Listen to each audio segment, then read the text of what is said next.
Here is an image of the Qatar skyline in the hours leading up to this conversation. Talk about this response by Iran. They're saying it is not over, that they will continue to respond proportionally to, of course, this is in response to the U.S.'s attack on its nuclear facilities. I want to know what your reaction to this is as this war continues to escalate. Theater, essentially. They had to. And they had to do it the next day. And that's exactly what they did. Of course, there was advance warning to the Americans, of course, to the Qatari government directly. Al Udeid was empty. I've been to Al Udeid. I've been there before shock and awe. It's huge, gigantic. So it took a little bit of trouble for them to empty practically everything, but they did it. So far, wow. Maybe 3 missiles hit the ground, but we don't know. There's censorship on all sides, so we don't know what hit and what, and if anything was hit. Anyway, it was symbolic.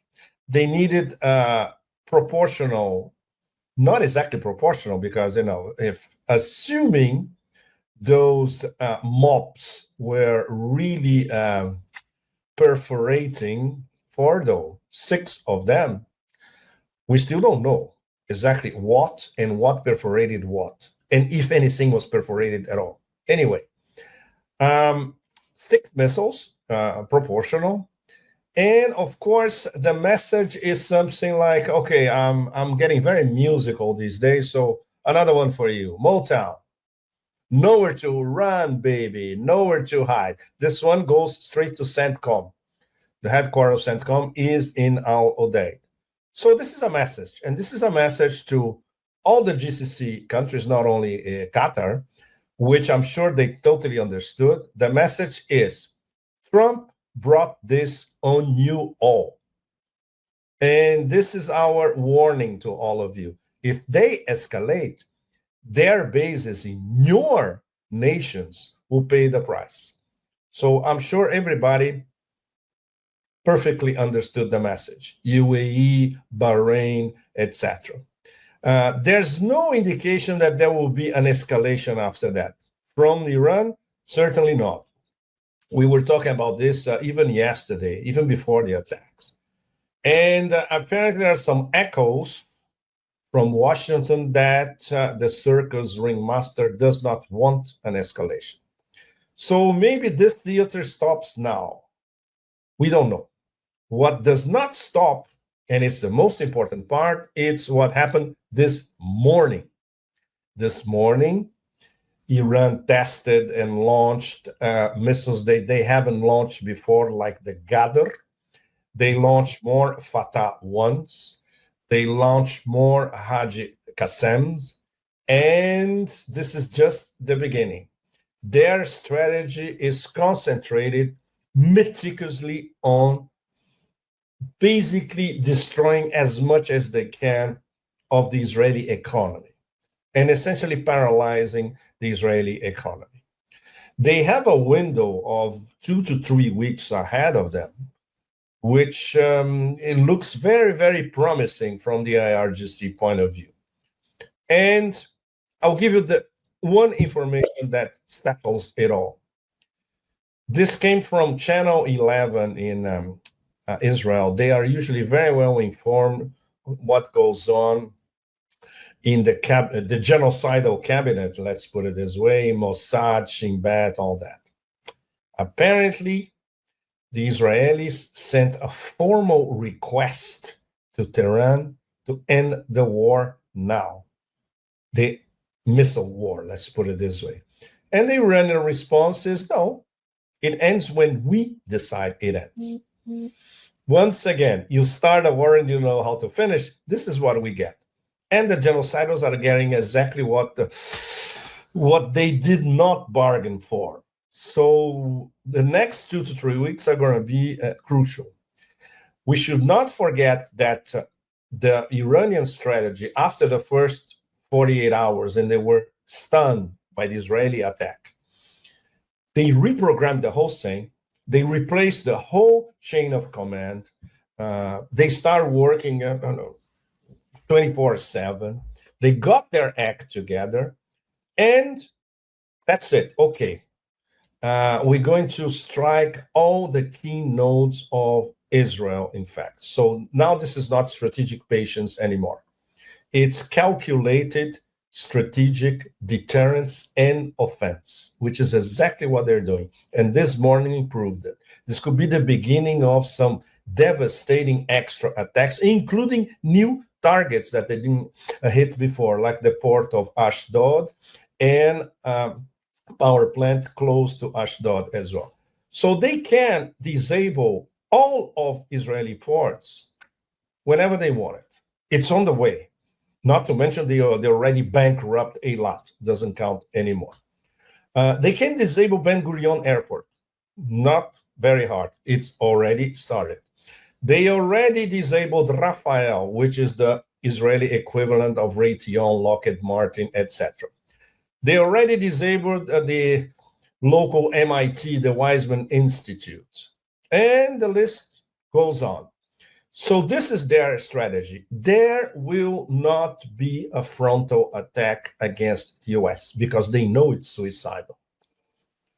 Obviously, you cannot frontally attack an empire with zillions of weapons and zillions of nuclear weapons as well. So it's a very Persian strategic decision, calculated, very sophisticated, gradual. They do have missiles for at least 6 months. We try to confirm this virtually on an everyday basis. And yes, they do have enough missiles.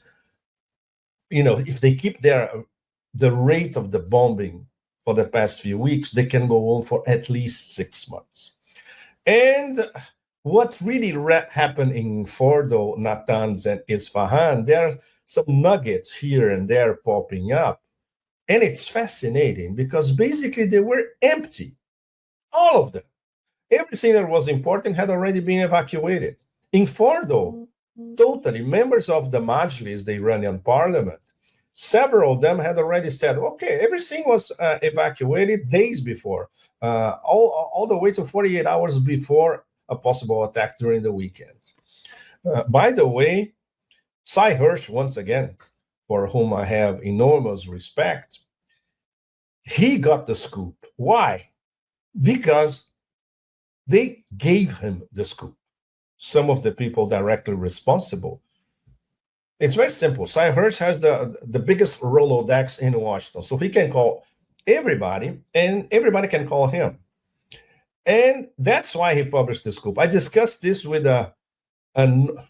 this guy is really top old school deep state, now retired, of course, and not in the US anymore, in Europe. But he knows everything that goes on, and he has still all his surviving, let's put it this way, contacts in the Beltway and in the deep state. He said, yes, they chose Cy because they had, okay, he's going to have the scoop, and that's what's going to happen. And what Cy published is exactly what happened with few differences. Of course, if you read Cy's piece before the attack, what strikes us is the wishful thinking and the absolutely pathological dreams of this Zionist axis. It's what they really want, of course. And what they really want is the real target, objective, and configuration of this war. This war is about regime change in Iran. This is the major story. This is the headline. And everything is a consequence of that. So now we have they thought that they had all the props, including the American intervention, which is something that the Ziocons and the neocons have been dreaming about since at least the late 90s, as we all know. So now it falls on their lap. But what to do about it? And they never counted on Iranian response. They never could imagine that this thing would be a flop. That's what it looks like as it stands.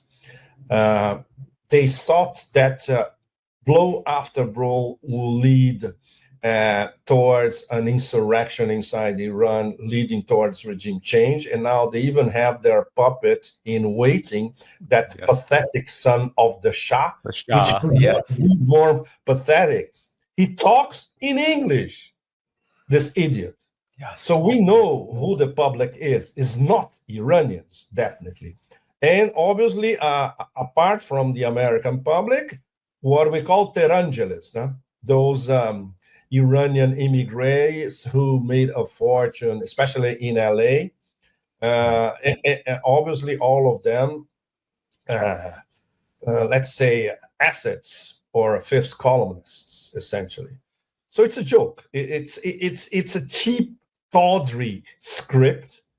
All the pieces are there, of course. What they didn't count is the ethics of resistance inside Iran. The fact that attacking Iran unified the country like it never unified it before in recent memory. Like, I was in Iran last month only, which is crazy. It looks like it was eons ago. Only last month I was crossing Iran, literally, from north to south, from the Caspian, to the Persian Gulf, all the way to the Iran-Pakistan border, and taking the main crisscross Iran highway from Tehran to Isfahan. I was 10 kilometers away from Natanz, for instance. Natanz is very close to Isfahan. And the side that was bombed in Isfahan is also very, very close. Can you imagine? You were there just a month ago. And all the discussions that we had, you could feel already an incipient sense of national unity. And once again, we are fighting those bloody genocidals by ourselves, practically, apart from Yemen. And sooner or later, the American is going to hate on us. That's exactly what happened. It's like they were waiting for it. And of course, in terms of a war, and in terms of an American war against Iran, Iran has been preparing for it for over 40 years, especially for the next 20 years, especially since the mid-2000s, at the time of Rumsfeld's and McCain's and all that gang, bomb Iran, after shock and awe. So they were caught napping, of course, in the first 24 hours. And of course, the big thing was a very touchy issue, especially here in Moscow. Well, I can talk about it because I am a guest in Moscow, and I've always been treated very, very well, very graciously.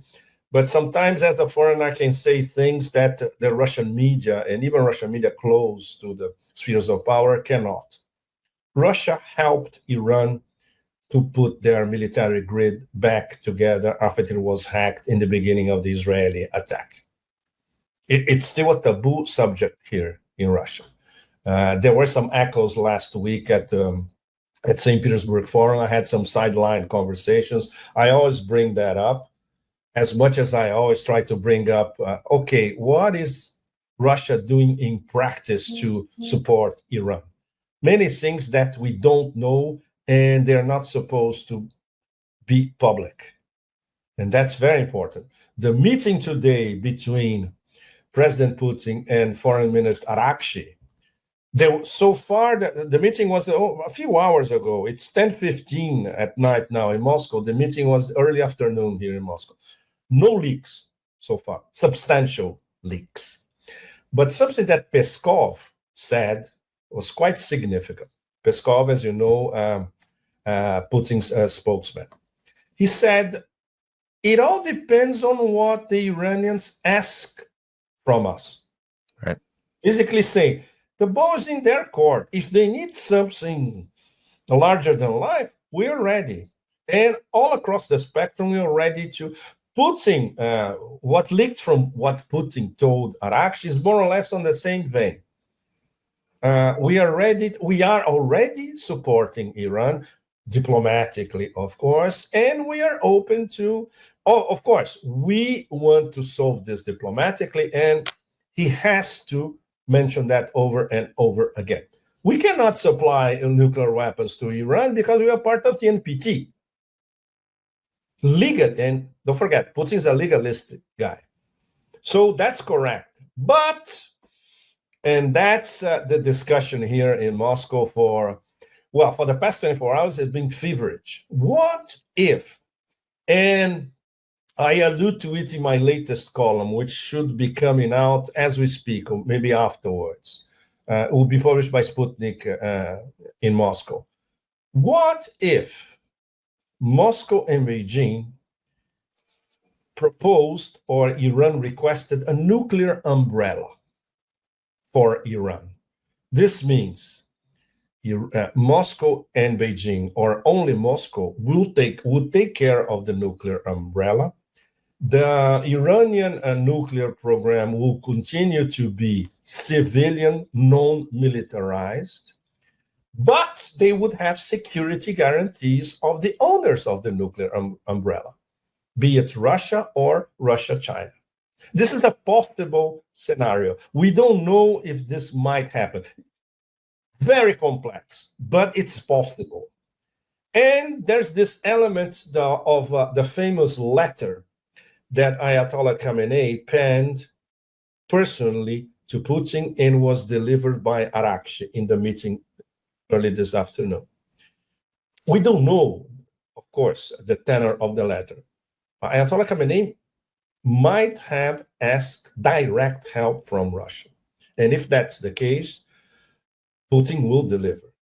Even if they do not have a military alliance, considering the strategic partnership that they signed, approved by both parliaments already. So now it's on. The difference is they don't have what the strategic partnership between Russia and North Korea have: military assistance, direct military assistance. In fact, as far as we know, and this came from the Russians, but from the Iranians, not explicitly, but we could infer what they are saying. The Iranians didn't want it because they wanted to preserve their independence. It might have been a huge mistake. And after the American attack, obviously, this is being reevaluated in Tehran. The only way for this dementia to stop, really, is if Iran has a nuclear weapon or if Iran has a nuclear umbrella protecting it. There's no other way out. For instance, the only card that Iran has, big card, is the Strait of Hormuz. They will only play it if they are fundamentally cornered and the existential threat is unbearable. They're not going to play this now. What they can do now, and maybe we are in the first stages, is a selective blockade of the Strait of Hormuz. Meaning, ships going to India or China, for instance, the two top clients, Asian clients of Iran, safe passage.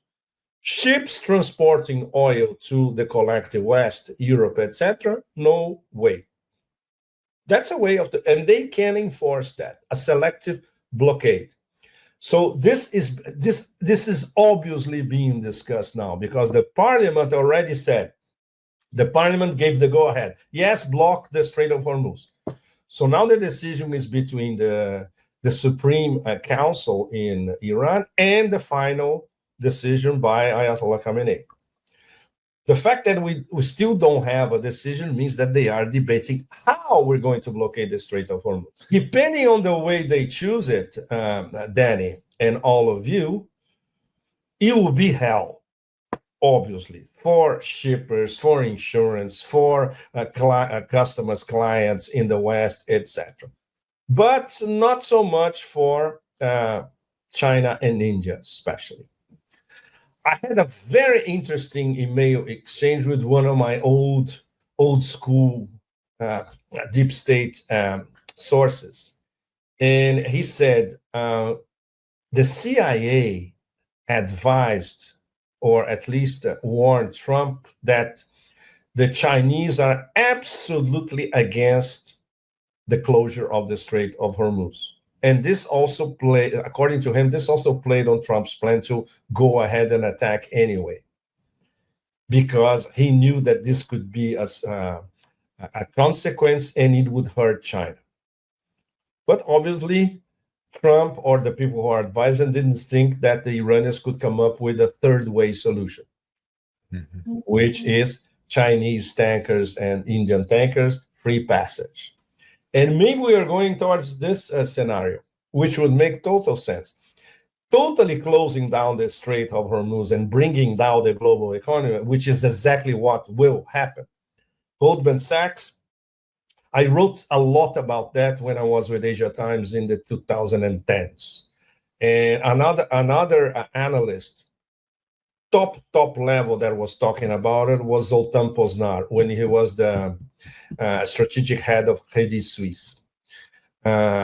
Few of us were talking about that years ago, because if the straits are blocked completely, and this includes the Omani side of the strait, that it will bring down the global economy to the tune of trillions of dollars. And of course, that pile of derivatives, which years ago, according to Goldman Sachs, was in the quadrillion dollar range. I remember Warren Buffett at the time saying that this would be like a chain reaction after a nuclear explosion in terms of destroying the global economy, especially the western part of the global economy.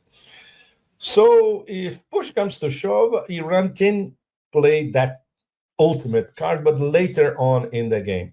For the moment, they are concentrating in the game in the few weeks ahead, which is to disable Israel.